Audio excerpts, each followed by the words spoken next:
అసలు వీళ్ళు పైన ఏం చేస్తున్నారు? అసలు కేకలు కానీ, అరుపులు కానీ ఏమి వినిపించట్లేదేంటి అని మనోహరి చెంబాతో మాట్లాడుతూ ఉంటుంది. అప్పుడే మనోహరి అమర్ బాగి పిల్లల్ని తీసుకొని కిందికి వస్తూ ఉండడంతో చెంబ ఒక్కసారి అటు చూడు మనోహరి అని చెప్పడంతో మనోహరి ఇంకా ఏంటి వీళ్ళు ఇంట్లోనే ఉన్నారా అని షాకింగ్గా చూస్తూ ఉంటుంది. అంజు బుచ్చమ్మ మీరు ఇంట్లోనే ఉన్నారా అని మనోహరి షాకింగ్గా అడుగుతూ ఉంటే అదేంటి మనోహరి పిల్లలు నిద్రపోతున్నారు కదా ఇంట్లోనే ఉన్నారా అని అలా అడుగుతున్నావేంటి అని అమర్ అంటూ ఉంటాడు.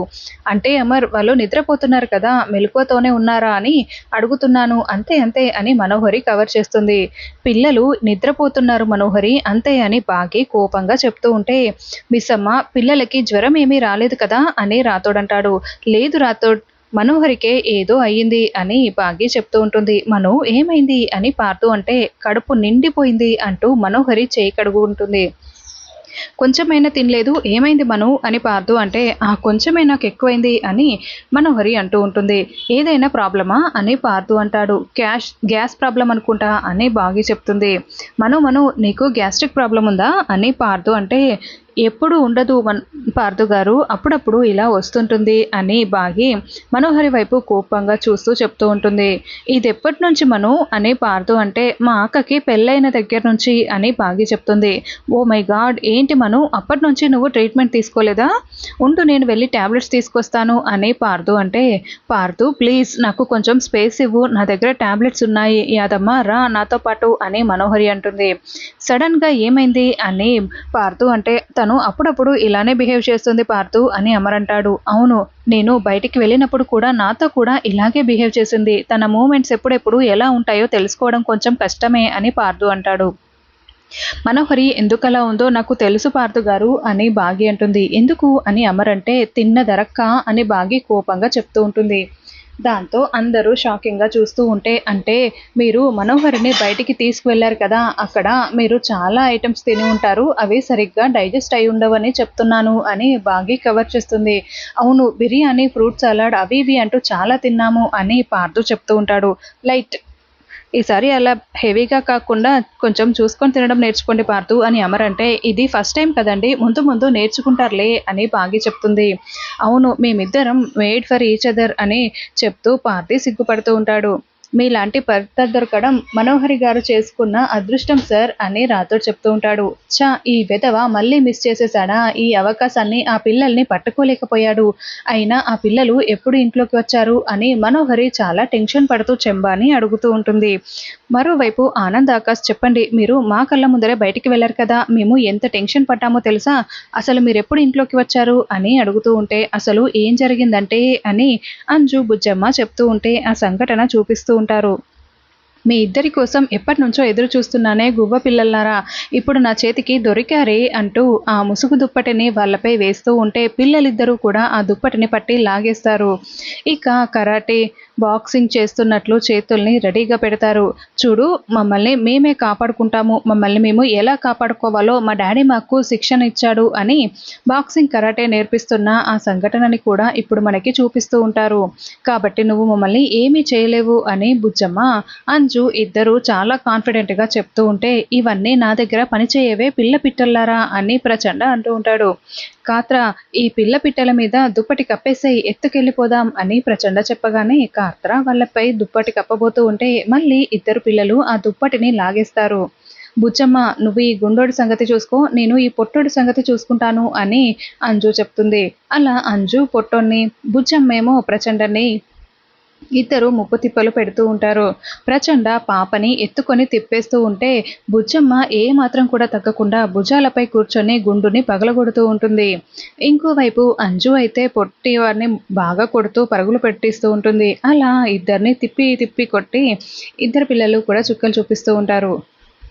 ఇంకా అలా ఇష్టం వచ్చినట్టుగా కుమ్మేస్తూ ఉంటారు. వాళ్ళ వీపుల మీద ఎక్కి మరీ చితగ్గొడుతూ ఉంటారు. ఫైనల్గా మట్టి తీసుకొని ఇద్దరి కళ్ళల్లో కొట్టేసి అక్కడి నుంచి పరుగులు పెడుతూ పారిపోయి వచ్చి ఉంటారు.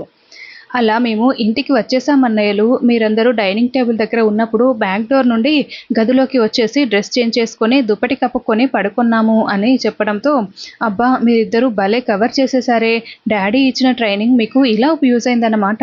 ఇంకెప్పుడు డాడీని చీట్ చేయకూడదు, మిస్ అమ్మని బాధ పెట్టకూడదు, టెన్షన్ పెట్టకూడదు అని పిల్లలు చెప్పడంతో అలాగే అని మిగతా పిల్లలు కూడా చెప్తూ ఉంటారు. అసలు ఏం జరిగిందో ప్రచండకి ఒకసారి ఫోన్ చేయి మనోహరి అని చెంబా చెప్తుంది.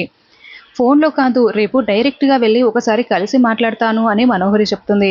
తర్వాత బాగి రాతోడేంటి ఇంకా రాలేదు, వచ్చేటప్పుడు కూరగాయలు తీసుకొస్తానన్నాడు అని గుమ్మం దగ్గర నిలబడి ఎదురు చూస్తూ ఉంటే అప్పుడే రాతోడు వస్తాడు.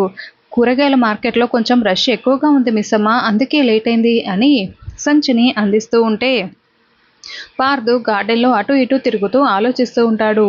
పార్థు గారేంటి రాతోడ్ పొద్దుటనే అంత డల్గా కనిపిస్తున్నారు అని బాగి అంటుంది. మనోహరి లాంటి దాన్ని పెళ్లి చేసుకుంటూ ఎవరు సంతోషంగా ఉంటారు చెప్పు మిస్సమ్మా అని రాతోడ్ అంటాడు. అలా కాదు, వెళ్ళి తెలుసుకుందాం పదా అని బాగి అంటుంది. గుడ్ మార్నింగ్ పార్థు గారు, ఏంటి డల్గా కనిపిస్తున్నారే అని బాగి అంటే, కాఫీ తాగుతూ పేపర్ చదువుతూ చాలా యాక్టివ్గా కనిపిస్తారు కదా అని రాతోడ్ అంటాడు. మనోహరికి ఈ పెళ్ళి ఇష్టం లేదేమో అనిపిస్తుంది మిస్సమ్మ, నాకు మనసులో సైకాలజీ చదవడం తెలుసు, తన బాడీ లాంగ్వేజ్ చూస్తుంటే ఇష్టం లేదనే అనిపిస్తుంది. ఫోటోషూట్లో కూడా ఏదో అనీజీగా అనిపించింది, తర్వాత నాతో బయటికి వచ్చినప్పుడు కూడా తేడాగా అనిపించింది, అంతేకాదు బయటికి వెళ్తూ ఉంటే కళ్ళు తిరిగి పడిపోయింది, నిన్న గ్యాస్ ప్రాబ్లం అని చెప్పింది. ఇదంతా చూస్తుంటే తనకి నన్ను పెళ్లి చేసుకోవడం ఇష్టం లేదేమో అనిపిస్తుంది అని పార్థు అంటాడు. ఇదేంటి మిస్ అమ్మ, పెళ్లి చేసేద్దాం అనుకుంటే ఈయన ఇలా అంటున్నాడే అని రాతోడు అంటాడు. అయ్యో పార్థు గారు, మీరు మనోహరి గారిని అపార్థం చేసుకుంటున్నారు అని బాగి అంటుంది. నేను అపార్థం చేసుకోవడం ఏంటి అని పార్థు చాలా షాకింగ్గా అడుగుతూ ఉంటాడు.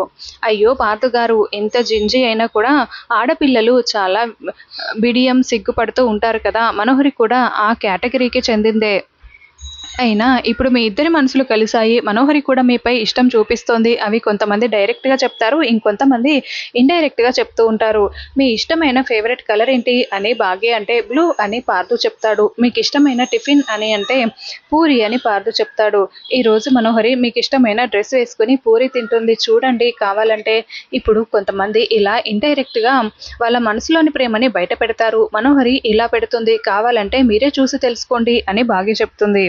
అవునా, అలాగైతే వెంటనే చూడాలి అని పార్థు అంటాడు. అయ్యో ఏంటి మిస్ అమ్మ, అసలే ఇప్పుడెప్పుడు ఈ పెళ్లి చెడగొడదామా అని మనోహరి రెడీగా ఉంటే ఇప్పుడు బ్లూ కలర్ శారీ కట్టుకోమంటే కట్టుకుంటుందా ఆవిడ చెప్పు అని రాతోడు అంటాడు. మనం చెప్తే వినదు రాతోడు, ఎవరితో చెప్పించాలో వాళ్ళతోనే చెప్పించాలి. ఆ ఆపరేషన్ పార్థులో మనం స్టార్ట్ చేద్దాం పదా అని బాగి చెప్తుంది. మంత్రాలు పూజలు చేసుకున్నప్పుడే నేను కాలు మీద కాలు వేసుకొని బ్రతికేదాన్ని, ఈ మనోహరి దగ్గరికి వచ్చిన తర్వాత పని మనిషిలా మారిపోయాను అని తిట్టుకుంటూ చెంబా గిన్నెలు కడుగుతూ ఉంటే అప్పుడే బాగి అక్కడికి వచ్చి చెంబా వినేలాగా చాటుగా మాట్లాడుతూ ఉంటారు. రాతోడ్, నీకు ఈ విషయం తెలుసా, పార్థి గారికి డార్క్ బ్లూ కలర్ శారీ అంటే అస్సలు నచ్చదంట, పూరి తినడం అంటే అస్సలు నచ్చదంట అని బాగి అంటే, అవునా మిస్సమ్మ, అవును, ఆ రోజు నేను పూరి తింటూ ఉంటే పార్థు గారు నన్ను చూసి అసహించుకుని వెళ్ళిపోయారు, ఆ రోజంతా నా దగ్గరికి రాలేదు తెలుసా, ఎందుకేనా అని రాతోడ్ అంటాడు. అంతేకాదు రాతోడ్, ఈ విషయం మాత్రం యాదమ్మకి అస్సలు తెలియకూడదు, ఒకవేళ తెలిసిందే అనుకో వెంటనే వెళ్ళి మనోహరికి చెప్తుంది, అప్పుడు మనోహరి డార్క్ బ్లూ కలర్ శారీ కట్టుకొని పూరి తింటుంది, అప్పుడు ఈ పెళ్లి చెడిపోతుంది, కాబట్టి యాదమ్మకి అస్సలు తెలియకూడదు, జాగ్రత్త అని బాగి అంటే, అలాగే మిస్ అమ్మ, నేను కూడా చెప్పనులే అని బాగి రాతోడు కావాలనే మాట్లాడుకుంటూ ఉంటే, నేను విన్నాను కదా, ఇప్పుడు నేను ఈ విషయం చెప్తే ఈ పెళ్లి చెడిపోతుంది, అప్పుడు మనోహరి నాకు బంగారు నగ మెడలో వేస్తుంది అని ఆ సంఘటన ఊహించుకుంటూ వెంటనే చెప్తాను అని అనుకుంటూ చెంబ పరుగులు పెడుతుంది. మనోహరి శారీ సెలెక్ట్ చేసుకుంటూ ఉంటే, మనోహరి నువ్వు డార్క్ బ్లూ కలర్ శారీ కట్టుకొని పూరి తిన్నావంటే ఈ పెళ్ళి ఆగిపోతుంది, నేను తెలుసుకున్నాను అని చెంబా చెప్తుంది. నీకెలా తెలుసు అని మనోహరి అంటే, రాతోడ్ బాగి ద్వారా తెలుసుకున్నానని చెప్తే క్రెడిట్ సగం వాళ్ళకే వెళ్తుంది అని మనసులో అనుకుంటూ, పార్థు బాబు డైరీ చదివాను నేను, నా దగ్గర ఇలాంటి ఐడియాలు చాలా ఉన్నాయి, నువ్వు నాకు రవ్వల హారం ఇస్తానని చెప్పావు కదా, డైమండ్ నెక్లెస్ ఇచ్చావంటే ఇంకా మిగతా సీక్రెట్స్ కూడా చెప్తాను, నీకోసమే ఇదంతా చేస్తున్నాను అని చెంబా చెప్పడంతో, పూరి అంటేనే నాకు భలే అసహ్యం తెలుసా అని మనోహరి అంటుంది. అయితే నువ్వు డార్క్ బ్లూ కలర్ శారీ కట్టుకొని ఈ ఒక్కసారికి పూరి తినేసే ఈ పెళ్లి చెడిపోతుంది అని చెంబా చెప్పడంతో, అలాగే రవ్వల నెక్లెస్ ఏంటి, ఈ పెళ్లి చెడిపోతే డైమండ్ నెక్లెసే ఇస్తానులే అని మనోహరి చెప్తుంది. తర్వాత బాగే చాలా బాగా రెడీ అవుతూ ఉంటే అప్పుడే రాతోడు అక్కడికి వచ్చి, ఏంటి మిస్ అమ్మ టిప్పు టాప్గా రెడీ అయిపోయారు, సార్తో కలిసి బయటికి వెళ్తున్నారా ఏంటి అని రాతోడంటే, నార్మల్గానే రెడీ అయ్యాను అని బాగి చెప్తుంది. లేదు మిస్ అమ్మ, ఒకవైపు పార్దు మనోహర్ల పెళ్లి చేయడం కోసం మీరు ప్లాన్ చేసి ఇలా రెడీ అయ్యారంటే ఏదో ఉంది, ఏంటో చెప్పండి మిస్ అమ్మ అని రాతోడు అడుగుతూ ఉంటాడు.